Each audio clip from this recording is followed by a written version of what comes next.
Assalamualaikum warahmatullahi wabarakatuh. Waalaikumsalam warahmatullahi wabarakatuh.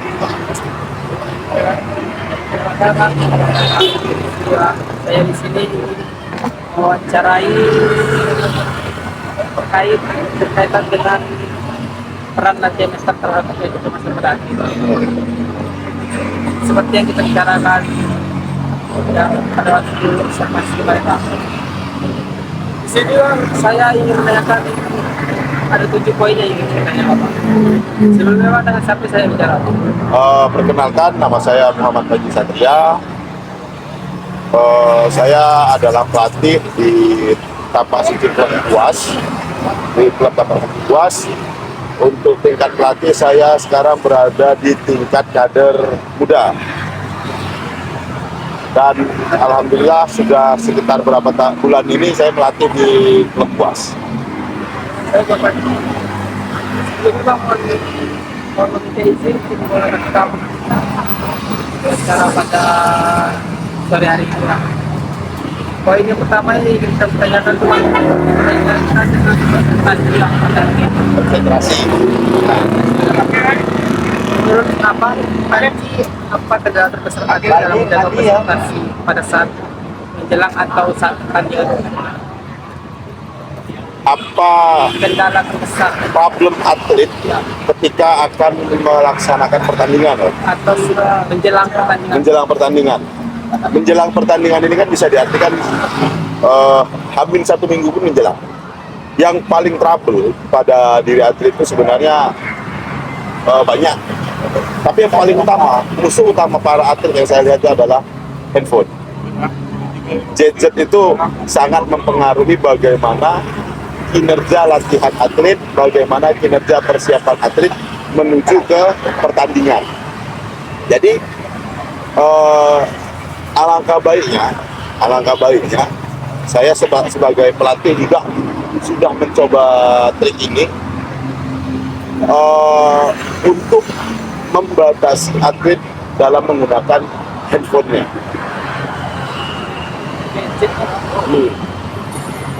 Kalau dalam peran dalam latihan itu Bang, apa latihan yang agar mampu fokus penuh pada saat pertandingan dalam bentuk latihan Bang?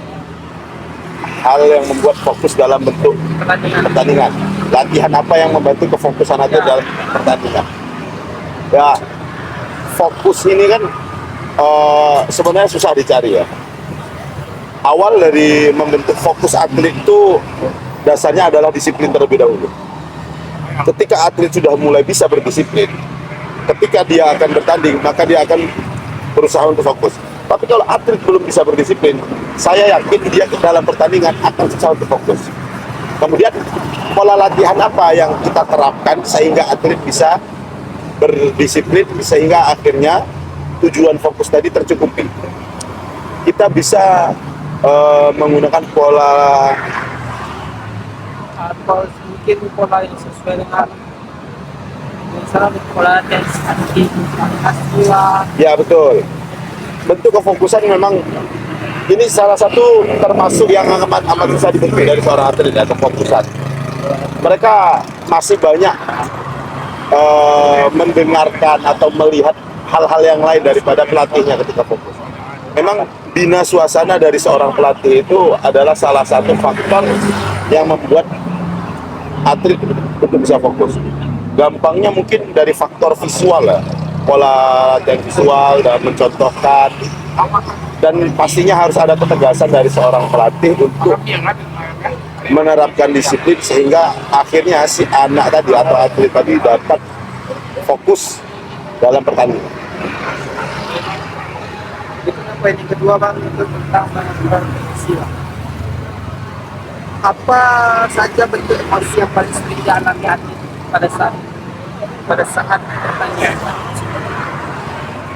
Emosi yang sering dialami atlet setelah pertandingan atau sebelumnya? Pada saat pertandingan Bang. Pada saat pertandingan. Kalau pada saat pertandingan emosi marah. Amarah itu sangat gampang tersulut ketika atlet sedang bertanding. Ketika ada serangan yang masuk ke hal yang dimasuk ke pelanggaran, misal ke arah kepala, ketika atlet itu tidak punya sabar yang bagus ya, saya yakin dia akan marah. Kalau marah itu kan meningkatkan mental lah, seperti marah kan. Mental Ya. meningkat lah. Tapi Oh.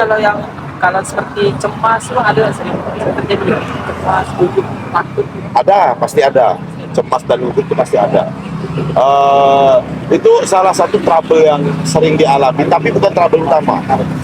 Yang sering kita dapati itu memang emosi amarah ketika di lapangan ketika salah. Kalau cemas itu biasanya menjelang pertandingan. Cemas menjelang pertandingan sampai masuk ke gelanggang pasti cemas, nggak mungkin nggak cemas. Apalagi untuk atlet yang baru turun, baru pertama kali ke pertandingan, perdana ikut pertandingan, pasti sangat cemas. Nah, itu Bang, kan dari masalah atau emosi yang terjadi pada saat kita lewat.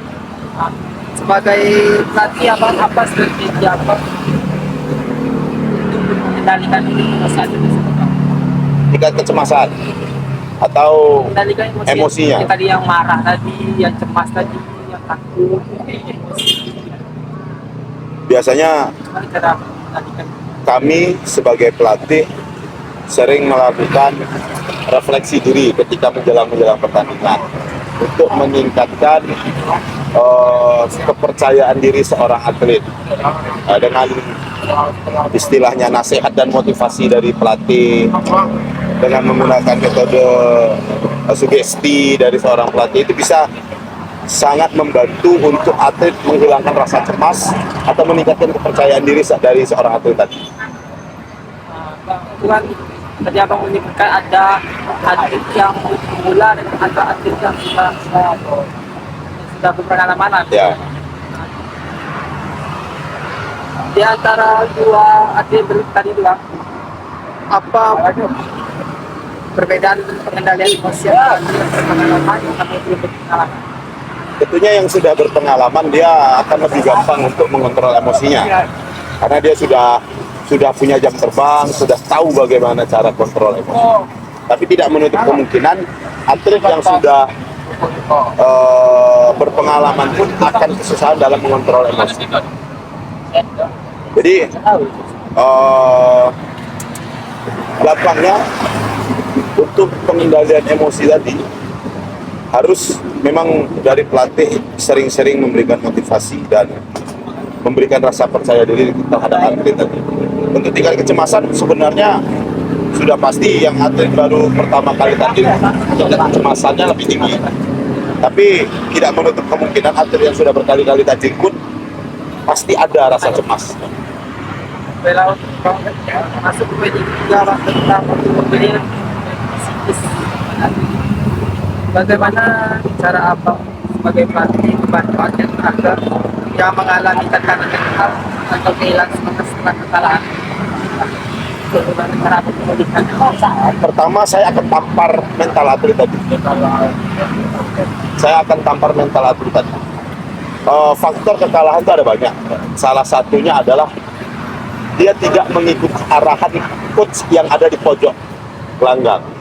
Ketika arahan yang kita berikan tidak digubris oleh atlet, tidak dilaksanakan oleh atlet, saya akan tampar mentalnya dengan cara ya, kamu kalah, kamu tidak mendengarkan apa yang kami bilang. Kemudian setelah itu biarkan dia menangis, biarkan dia meluapkan emosinya, kesalnya, marahnya. Setelah itu baru kita motivasi ulang, baru kita berikan semangat. Tentunya kita sebagai pelatih tidak boleh menjatuhkan mental atlet. Kita harus tetap membangun tadi. Tamparan tadi bukan untuk menjatuhkan mental. Tamparan tadi sebenarnya adalah untuk membuat atlet tadi introspeksi terhadap diri dia sendiri. Jadi bukan untuk menjatuhkan mental dia. Kira-kira begitu. Baik, apa yang keempat Bang, tentang kesadaran tubuh Bang. Sejauh mana abang sebagai pelatih menekankan pentingnya kesadaran tubuh pada atlet? Kesadaran tubuh ini seperti fisik berarti ya, olah fisik ya, olahraga berarti kan. Ya yang jelas untuk meningkatkan daya tahan tubuh atlet kita akan sering bawa atlet ke jogging, kemudian kita akan sering membina fisik ketika menjelang pertandingan, latihan-latihan yang membangun fisik seperti lari, sprint dan lain-lain itu akan kita tingkatkan menjelang pertandingan. Sebisa mungkin kita juga akan mencegah atlet ya, aktif untuk mengkonsumsi rokok dan lain-lain. Kalau saya ngerokok ini udah pensiun dari dunia atlet soalnya kan. Ya. Kalau itu kan tadi meningkatkan fisik atlet Bang. Ya. Nah, kalau di kami itu Bang, pernah nggak Bang dalam latihan menjalankan teknik relaksasi Bang? Relaksasi Teknik pernapasan untuk mengurangi ketegangan otot pada tadi. ya, nah saya sering melakukan hal-hal tersebut. Tapi biasanya saya lakukan saat menjelang pertandingan. Kira-kira itu bagus tuh latihan tuh menjelang pertandingan berapa jangka? Biasanya saya tuh relaksasi itu di jangka 1 minggu menjelang pertandingan. Perenggangan otot-otot terutama ya, kayak katakan Hamin 1 bulan mereka sudah persiapan fisik terus. Hamin 1 minggu biasanya kita buat relax seperti berendam. Intensitas latihannya akan kita kurangi. Jadi apa yang poin kelima Pak tentang mengembangkan percaya diri pada diri. Menurut Abang, sebagai pelatih bagaimana pendidik percaya diri pada atlet pencak silat terperinci sebelum mengikuti latihan pertama? Untuk kepercayaan diri sebenarnya sebelum mengikuti tanding ya. Ya, sebelum mengikuti latihan mental, kan ada latihan mental. Ya betul. Sebelum latihan mental untuk meningkatkan kepercayaan diri ya, tentunya pembinaan mental. Tingkat percaya diri atlet Oh, tingkat kepercayaan diri atlet sebelum latihan mental. mengikuti latihan mental. Biasanya atlet yang belum pernah ikut pertandingan, memang tingkat mental dia itu pasti masih down lah. Setelah berkali-kali ikut pembinaan mental ya bisa jadi dia akan meningkat, keberaniannya, mental dia dalam pertandingan akan meningkat. Walaupun ada banyak faktor yang membuat mental tadi hilang. Ada teknik khusus apa dalam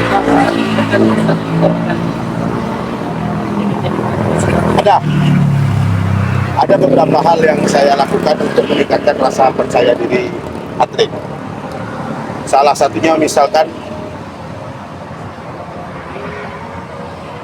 3 pertandingan sebelum jadwal, saya biasanya bawa atlet ke depan lawannya. Kemudian saya suruh atlet tadi untuk nendang target tendangan, catching itu sekeras-keras mungkin di depan lawan. Jadi apa yang dilihat oleh lawan ini, wih, ngeri nih lawan, tendangan sabitnya tuh cetar membahana gitu kan. Jadi untuk menjatuhkan dan mental lawan. Sebenarnya itu menjatuhkan mental lawan, tapi dari itu tadi mental atlet, kita tengok tuh lawanmu tuh, dia nengok kau nendang kayak gitu tuh udah takut. Kau harus gini segala macam. Mental atlet sendiri ya. Akhirnya mental dan percaya diri dia tuh terbangun. Apa yang pertama untuk perencanaan bawah sadar Bang atau mental menjadi Bang? Mental engineering. Ya. Apakah Abah sebagai atlet menggunakan teknik visualisasi dalam melatih atlet seperti membayangkan gerakan atau strategi pertandingan? Kalau untuk mental engineering biasanya kita berikan kepada atlet-atlet seni. Atlet seni. Atlet laga juga beberapa ada yang kita berikan shadow sparring ya namanya. Shadow sparring untuk membayangkan, untuk memvisualkan bagaimana gerakan-gerakan musuh. Tapi lebih sering kita berikan kepada atlet-atlet seni laga. Dia biasanya polanya gini, dia kita suruh duduk 5 menit pernapasan, 3-5 menit pernapasan, kemudian kita suruh dia memvisualisasikan gerakan seni tunggal batu atau seni berenang di dalam otak dia. Biasanya seperti itu bentuknya. Berarti apa menerapkan ya? Ya, kita menerapkan latihan itu. Bagaimana respon atlet terhadap penerapan latihan ini? Jadi kan latihan menjadi itu kan bosan Bang. Ya, betul. Latihan ini tidak ada lawan, tapi bayang-bayangkan kayak menghayal gitu. Bagaimana respon atlet tersebut dan bagaimana apakah terlihat perbedaan performa mereka setelah latihan ini? untuk menjadi Respon atlet memang biasanya kalau dalam latihan visualisasi tadi ya, mental imaginary tadi, biasanya memang bosan. Kita agak kurang tertarik dengan latihan shadow spar atau visualisasi gerakan seni itu, mereka agak kurang tertarik. Tapi yang jelas kita sebagai pelatih memberitahu kepada atlet bahwasanya latihan ini itu bermanfaat bagi diri dia gitu. Tetap kita bangun dan pelatih harus punya kuasa di situ. Apa yang dikatakan pelatih itu harga mati. Ya, yang jelas apa yang dikatakan pelatih harga mati itu yang jika latihan itu membentuk mental mereka.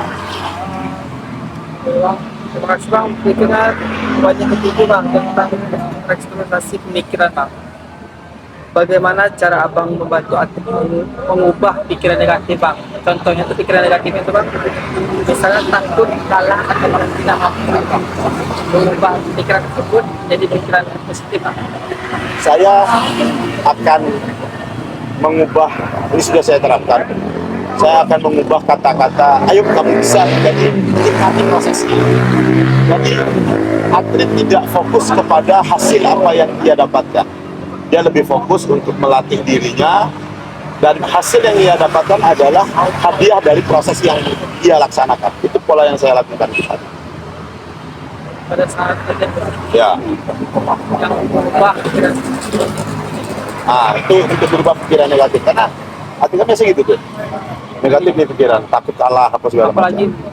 kadang atlet tersebut tahu dengan lawannya yang mungkin yang sudah punya prestasi yang Ya, tinggi betul. dibandingnya, Bang. Jadi kita ubah kata-kata ayo kamu bisa, karena kata ayo kamu bisa itu mempengaruhi atlet seakan-akan dia dituntut untuk bisa menang.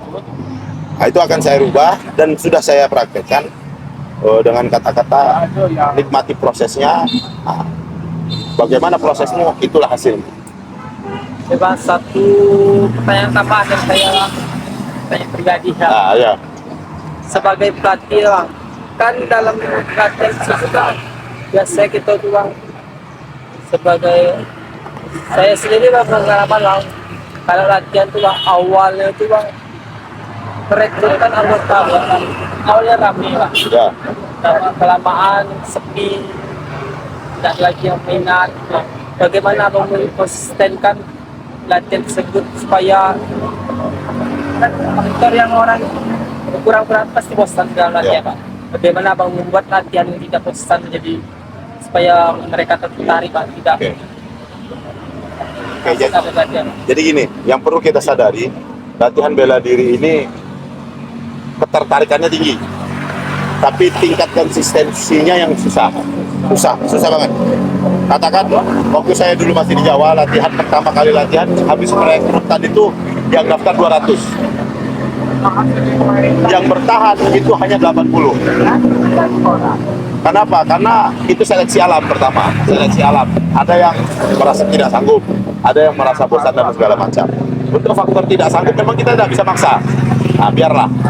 Kalau yang merasa bosan, itu adalah tanggung jawab pelatih bagaimana caranya dia untuk memvariasikan latihan agar tidak bosan. Misalkan dalam satu minggu kita ada 4 kali pertemuan. Salah satu pertemuannya bisa kita buat seperti games, atau bisa kita buat yang happy lah kepada atlet. Atau bisa jadi di minggu ini kita latihan serius, minggu depan kita hanya latihan-latihan santai. Jadi apa yang kita lakukan itu selalu membuat atlet tertarik. Minggu ini nih, minggu depan mungkin beda lagi nih, dia akan tertarik. Tapi jujur, untuk menerapkan hal itu susah. Dengan keterbatasan waktu, kadang apa segala macamnya, jadi kadang kita agak susah untuk menerapkan hal-hal tersebut. Bang, terima kasih Bang atas waktunya pada sore ini. Saya akhiri. Assalamualaikum warahmatullahi wabarakatuh. Waalaikumsalam.